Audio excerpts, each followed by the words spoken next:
Kalaunan, pagka-uwi ni Arihito, ipinaalam niya kay Luisa ang tungkol sa sikretong dungeon. Bagamat sanay na siya sa mga kahangahangang gawa nito, ang isang ito ay lubos na nagpatahimik sa kanya. Ipinaliwanag niya na ang grupo ni Arihito ay nakatuklas lamang ng hindi pa napapanahong teritoryo, na nangangahulugang nakakuha sila ng napakaraming contribution points ng napakadali. Sa katunayan, nakakuha si Arihito ng napakaraming contribution points kaya ang kanyang grupo ay naging numero 1 grupo sa District 8. Nang marinig ito, maging si Arihito ay nagulat dahil hindi niya inaasahan na magiging ganito ka-big deal ang dungeon. Pag-uwi niya mula sa guild, umaasa siyang hindi siya guluhin ng ibang grupo dahil sa kanyang bagong ranggo. Habang nasa daan, nakatagpo sila ng isang kaguluhan at may mga taong sumisigaw. Mula sa malayo, nakita ni Arihito ang dalawang anak ni Falma sa gitna ng kaguluhan. Kaya, pumasok siya para tingnan. Lumalabas na may isang thug na nanggugulo sa dalawang bata dahil sa pagkakabangga sa kanya at humihingi ng pera para sa kanilang pagkakasala. Hiniling ni Arihito sa lalaki na pakawalan ang mga bata, ngunit humingi ito ng bayad sa kanya. Sinabi sa kanya ng anak ni Falma na sinasadya silang nabangga ng lalaki. Kaya, napagtanto ni Arihito na ang thug na ito ay literal na nang-aapi sa mga bata para sa kanilang perang pang-lunch. Bagamat gusto niyang tulungan ang mga bata, ayaw niyang ipakita ang sarili niyang mga kakayahan. Kaya, hiniling niya sa mga bata na pansamantalang isali si Sean sa kanyang grupo. Di nagtagal, sumali si Sean sa kanyang grupo, kaya maaari na siyang palakasin ni Arihito. Samantala, nagalit ang thug at sinubukang atakihin si Sean, na tuluyang nabigo dahil sa suporta ng depensa. Pagkatapos, gumamit si Arihito ng suporta sa pag-atake kay Sean, na nagbigay daan dito upang mapatamba ang thug. Matapos maalis ang yabang, tumakbo palayo ang duwag na thug at agad na lumapit si Falma upang tingnan ang kanyang mga anak. Habang nagpapasalamat siya kay Arihito sa pagprotekta sa kanila, ipinaalala niya sa kanya na si Sean ang gumawa ng lahat ng mahirap na trabaho. Pagkatapos, lumapit si Sean sa kanya, kaya ipinaliwanag ng mga bata na gusto niya na haplasan niya ito. Natuwa rin si Darcia, kaya pinayagan siya ni Falma na haplasan din siya. Humanga sa kakayahan ni Sean, tinanong ni Arihito si Falma kung saan siya makakakuha ng asong bantay na tulad niya. Dahil gustong-gusto niya ang aso nito, pinayagan siya ni Falma na dalhin si Sean sa susunod niyang dungeon para makakuha ng karanasan. Tinanggap niya ang alok, sabik na makita kung paano makakatulong ang sariling kakayahan ni Sean sa pagtatanggol sa kanyang grupo. Pagkatapos, muling nakipagtulungan siya sa iba pang miyembro ng grupo sa labas ng dissection shop. Malugod silang tinanggap ng may-ari ng tindahan sa loob, natuwa na magkaroon ng ilang mabubuting customer. Inilabas din ng kanyang anak na si Melissa ang kanyang sarili, na ipinaliwanag na natanggap niya ang mga materyales ng isang gazehound at plane eater. Walang ibang salita, lumapit siya sa katawan ng halimaw at sinimulang tagteren ang mga ito. Samantala, tinanong ni Arihito ang may-ari ng tindahan na si Rickerton, kung maaari rin niyang suriin ang mga materyales ng kanyang mga halimaw. Sa kasamaang palad, tumanggi si Rickerton dahil wala siyang kakayahang iyon. Kaya, pinayuhan niya si Arihito na maghanap ng miyembro ng grupo na may kasanayan sa pagsusuri. Gayunpaman, nagulat siya na nakaligtas ang grupo ni Arihito sa pakikipaglaban sa isang gazehound at chameleon ng sabay. Kadalasan, ang karaniwang seeker ay mawawalan ng buhay o magiging isang demi-human sa ganitong sitwasyon. Mabuti na lang at may paraan para matulungan ang mga demi-human na bumalik sa normal. Naisip ni Rickerton na ito ay isang sinasadyang paraan para magkaroon ng pag-asa ang mga demi-human.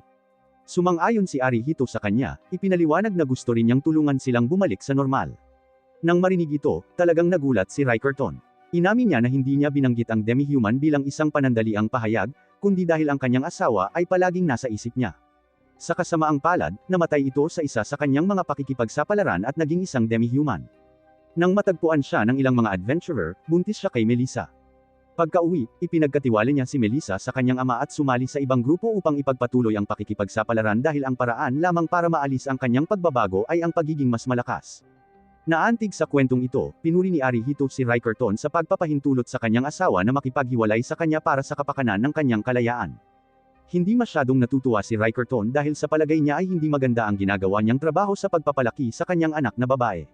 Simula nang lumaki si Melissa sa kanyang tindahan, na humaling siya sa pagdissect ng lahat ng uri ng mga bihirang materyales ng halimaw. Sa kasamaang palad, nangangahulugan ito na ginugugol niya ang halos lahat ng kanyang oras sa pagtatrabaho sa loob ng bahay sa halip na makipag-ugnayan sa ibang mga batang kasing edad niya. Bagamat, mabuti ring matuto ng isang kasanayan para sa kanyang kinabukasan, iniisip ni Rickerton kung sulit ba itong isakripisyo para sa kanyang pagkabata.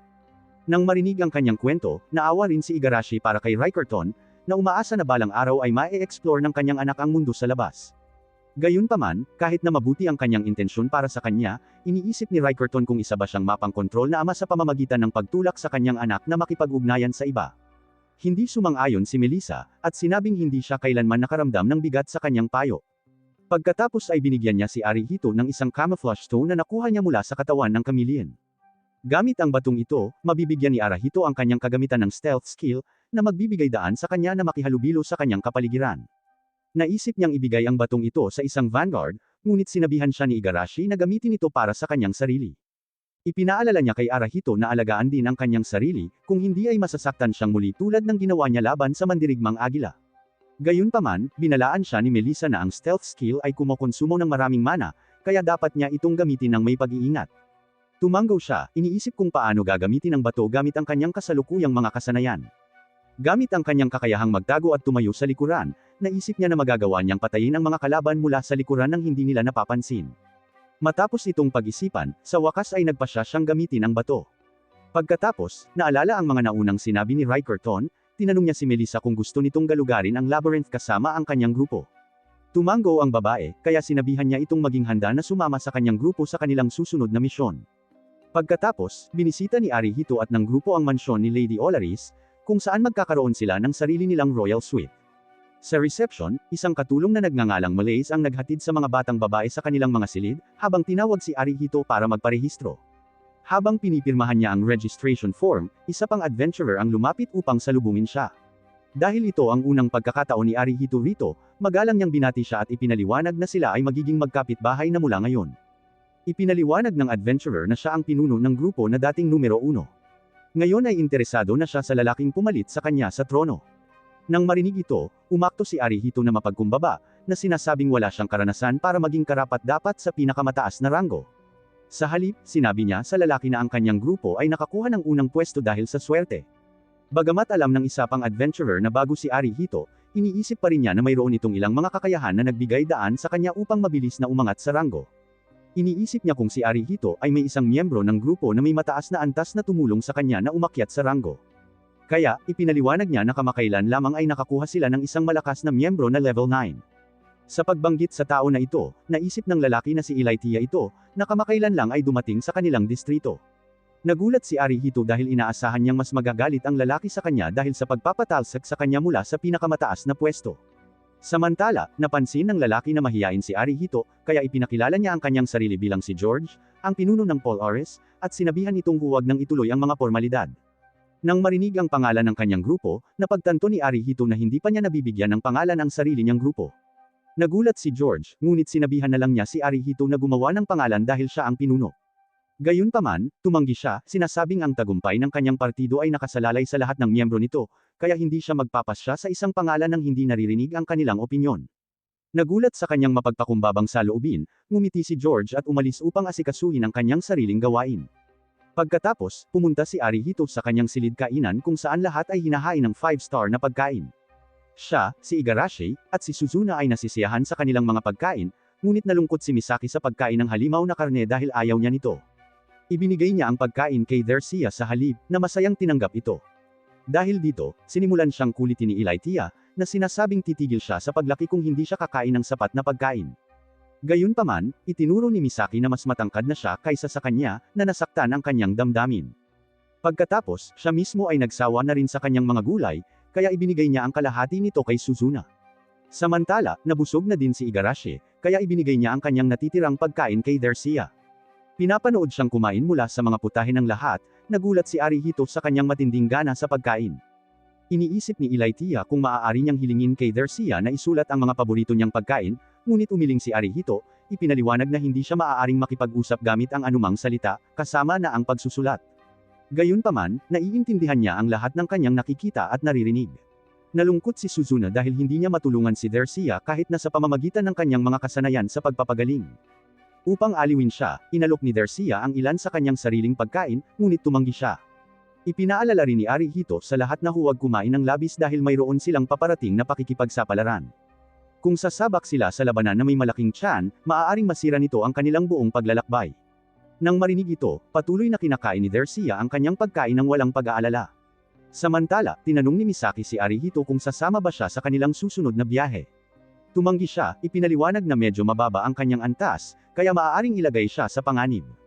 Isa pa, kasama nila sina Sean at Melissa, kaya mapupuno ang party nang wala siya. Bagamat naiintindihan ni Misaki ang kanyang pangangatwiran, hiniling pa rin niya na sumama sa kanila, sinabing iiwasan niya ang panganib sa likuran. Nang marinig ito, nagsimulang mag-isip si Arihito kung paano siya paprotektahan, habang sinabi sa kanya ni Misaki na mapapalaki niya ang swerte ng party sa pamamagitan ng kanyang presensya. Dito, sinuri niya ang kanyang mga kasanayan at nalaman na mayroon siyang maraming drop rate increase at luck boosting skills, na magbibigay daan sa party na madaling makapag-farm ng mataas na kalidad na loot. Dahil dito, nagpasya si Arihito na isama siya sa kanilang susunod na quest.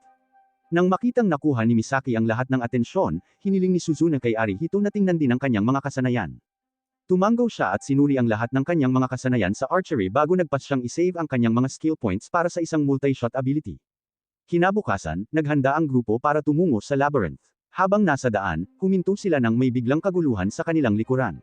Matapos matingnan ng malapitan, nakita ni Arihito ang isang hukbo ng mga lumilipad na halimaw sa kalangitan.